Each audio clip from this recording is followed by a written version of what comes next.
यहाँ मेरे खिलाफ खड़ा हुआ था, राजा का बेटा, उसको देखिए आप कि उसकी करतूतें जो है आज सारे लोग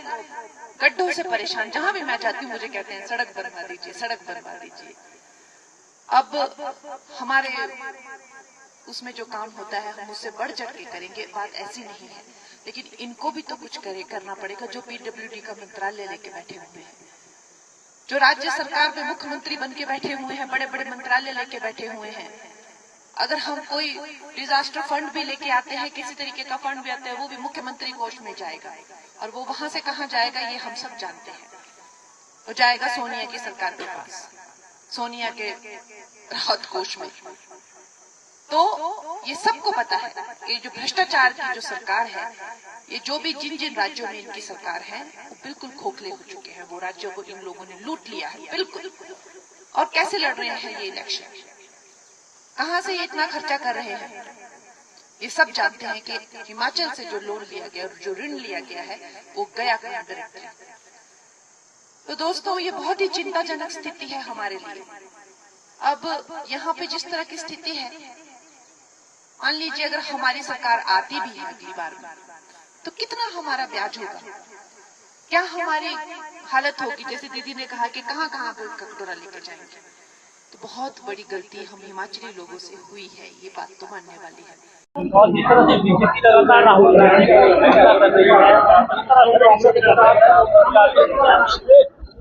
हाईकमान ने हमारे 2 सह प्रभारी लगाए हैं, उनकी नियुक्ति हुई है, उनको हमने आज पार्टी में इंट्रोड्यूस करना है, इसलिए हमने एक जनरल हाउस बुलाया है जिसमें सभी पदाधिकारियों के सामने उनका इंट्रोडक्शन किया जाएगा और उनको उनकी जिम्मेवारी सौंपी जाएगी। आज हम इसलिए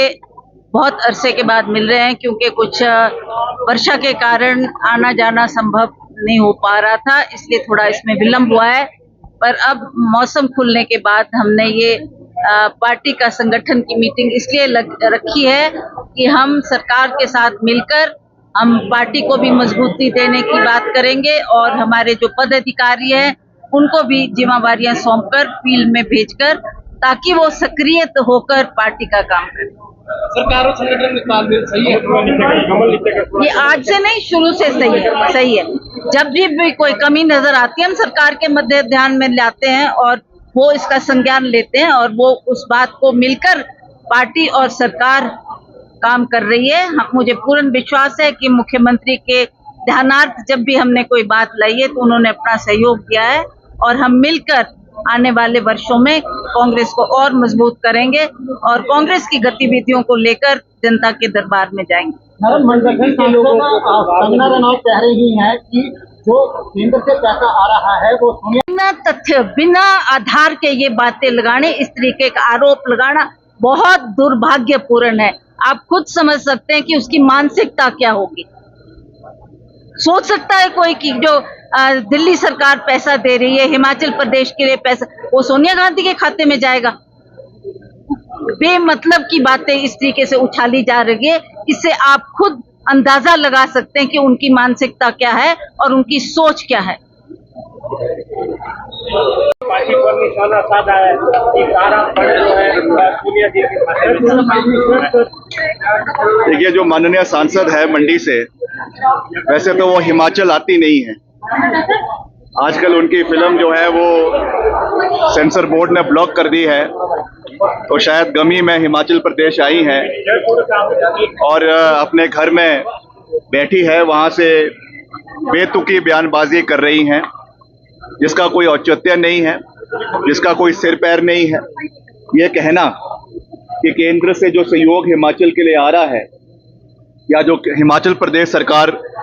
विकास के कार्यों में पैसा योगदान कर रही है वो श्रीमती सोनिया गांधी जी के को दिया जा रहा है, इससे बड़ा मैं समझता हूं मूर्खता बड़ा बयान नहीं हो सकता है, जिसमें उनकी इंटेलेक्चुअल बैंकरप्सी, मुझे दुख है ये कहते हुए कि ज़्यादा शिक्षित नहीं है वो और इसलिए बारी बारी अपने बयानों में इस तरीके की चीज़ें दर्शाती है। हम सब जानते हैं कि जो केंद्र से जो सहयोग आता है या प्रदेश का सहयोग होता है वो सारा का सारा जो है LOC के माध्यम से, क्रेडिट के माध्यम से और ड्राफ्ट के माध्यम से, ओवरड्राफ्ट के माध्यम से उसका खर्चा होता है। मैं उनको चैलेंज करता हूं, ओपन चैलेंज दे रहा हूं, 1 रुपए का वो ऐसा बात बता दे, अदरवाइज उनके ऊपर मानहानि का दावा, सोनिया गांधी जी के ऊपर जो उन्होंने लांछन लगाए हैं, बेबुनियाद लांछन लगाए हैं, उसके मद्देनजर हम उनके ऊपर मानहानि का दावा ठोकेंगे। अगर उन्होंने या तो इसके लिए कोई कागजी जो है वो दस्तावेज दिखाए, नहीं तो वो जो है माफी मांगे सोनिया गांधी जी से। इस तरीके की बयानबाजी जो उन्होंने उनके ऊपर करी है, ये बहुत दुर्भाग्यपूर्ण है और इसका कड़ा संज्ञान भाजपा को भी लेना चाहिए। ये वही सांसद है जो बेलगाम है, जिनको भाजपा के पदाधिकारियों ने, भाजपा के केंद्रीय नेतृत्व ने भी फटकार लगाई है कि आप संवेदनशील मुद्दों के ऊपर बयानबाजी ना करें। आज उन्होंने जिस तरीके से श्रीमती सोनिया गांधी जी के ऊपर ये गंभीर आरोप लगाए हैं, मैं समझता हूं कि उनको माफी मांगनी चाहिए, या तो कागज दिखाने चाहिए या तो उनके ऊपर हम मानहानि का दावा आने वाले समय में कांग्रेस पार्टी की ओर से करेंगे, ये मैं कहना चाहता हूं। देखिए, मैंने ये कहा है कि जिस तरीके का एक माहौल हिमाचल प्रदेश के अंदर बना हुआ है, हम सब चाहते हैं कि सब लोग शांति से रहे, अमन के साथ रहे, भाईचारे में रहे और प्रेम के साथ रहे। ये सरकार की जिम्मेवारी बनती है और बार बार मैं इस चीज को दोहरा रहा हूं कि सरकार की प्रदेश में आंतरिक सुरक्षा बनाए रखना ये सरकार की जिम्मेवारी बनती है, हम सब की दायित्व बनता है। मगर जिस तरीके के सवाल बारी बारी जमीन एलोकेशन के ऊपर उठ रहे हैं, बारी बारी प्रदेश के लोग इस विषय को उठा रहे हैं, तो हमने ये कहा है कि over the period of time, समय के साथ साथ हर संगठन में, हर ट्रस्ट में, हर जो है रिलीजियस बॉडीज के अंदर जो है बदलाव और रिफॉर्म्स आने चाहिए। मुझे आज भी याद है जब मेरे पिताजी वीरभद्र सिंह जी प्रदेश के मुख्यमंत्री थे, उस समय भीमा काली ट्रस्ट मंदिर ये हमारी निजी संपत्ति थी और इसमें मंदिर ही नहीं, मंदिर के साथ कम से कम 10 और मंदिर आते हैं। जब वो मुख्यमंत्री बने 1985 में, 1984 में, उसके बाद उन्होंने इस पूरे ट्रस्ट को सरकारी जो है वो एडमिनिस्ट्रेशन के अंदर लाया, इसमें पारदर्शिता लाई, इसमें जो है बकायदा ऑडिटिंग इसकी हो, अकाउंट्स की ऑडिटिंग हो, कितनी जमीन है उसकी ऑडिटिंग हो, इस चीज को लाया गया ताकि उसमें एक ट्रांसपेरेंसी आए। इसलिए आज जिस तरीके के कई प्रश्न हिमाचल प्रदेश के अंदर उठ रहे हैं, पहले शिमला के अंदर उठा, उसके बाद मंडी में वो चीज हुई, उसके बाद पिछले कल शिलाई के अंदर भी ये चीज देखने को मिली, कांगड़ा में देखने को मिली, कुल्लू में देखने को मिली। इसलिए हमको पारदर्शिता, ट्रांसपेरेंसी हर संगठन के अंदर लाना आवश्यक है। वैसे ही वक्फ बोर्ड के अंदर भी आने वाले समय में ट्रांसपेरेंसी आनी चाहिए। कितना उसमें फाइनेंशियल ट्रांजैक्शंस हो रही है, कितना उनका जमीन का लैंड बैंक है, लैंड पूल है, उसकी एलोकेशन कैसे हो रही है, उसका एक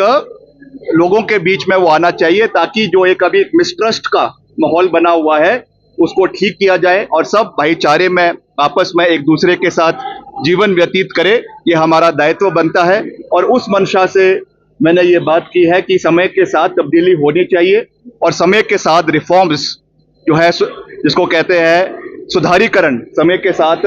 हर संगठन के अंदर होना चाहिए, हर ट्रस्ट के अंदर होना चाहिए और वक्फ बोर्ड भी उसमें उसके अंदर भी होना चाहिए। और फिक्र हमेशा मेरे साथ रहता है।